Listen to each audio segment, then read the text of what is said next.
Bueno, buenas tardes. Hoy le vamos a hablar sobre el experimento que realizamos, que fue el de la combustión.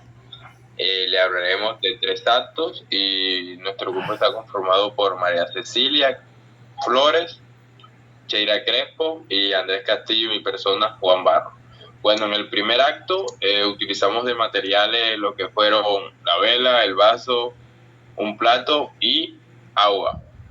Durante la primera etapa no hubo ninguna reacción, todo estuvo estable. Es en la segunda donde se va a consumir el oxígeno.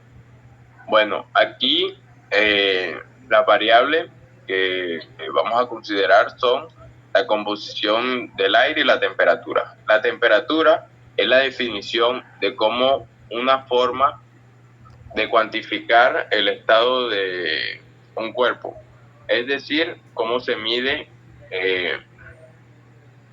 el grado de calor almacenado en un cuerpo y se mide en Celsius.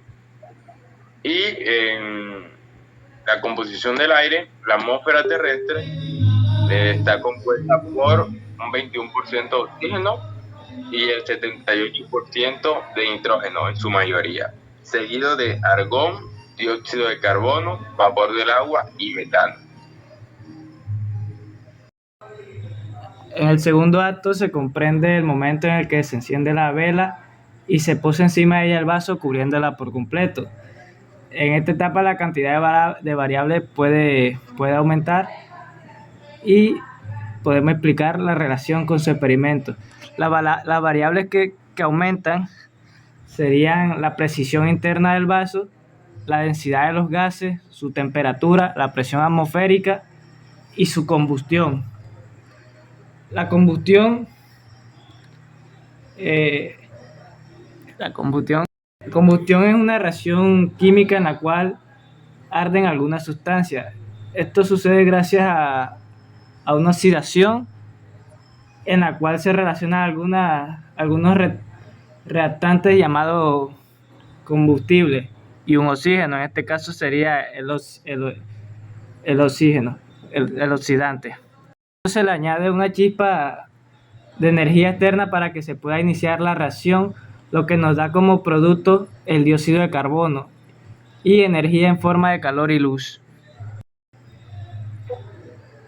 La combustión en este caso se produce cuando la vela se enciende y se expande el gas por el vaso mientras aumenta la temperatura interna del vaso y el gas dentro se expande. La combustión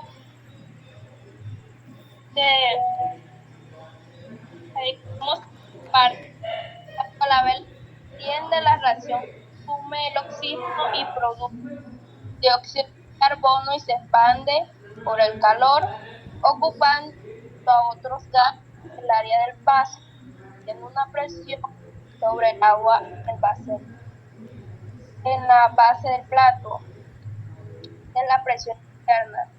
Y también la presión atmosférica. La presión atmosférica entiende como el esfuerzo que ejercen los gases de la atmósfera sobre la superficie de la Tierra, que se encuentra hasta el momento de encender la vela y tapar el vaso. En la presión interna, en el fin del primer acto,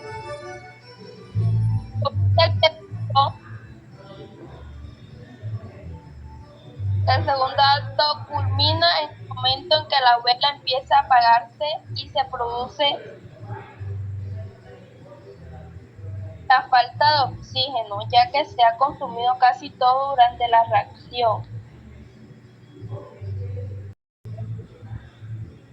Y al finalizar este fenómeno, en dicha fase se evidenció el total consumo del oxígeno en el espacio, dando por finalizado la combustión y dando como resultado una serie de cambios y una serie de variables como la temperatura y la presión.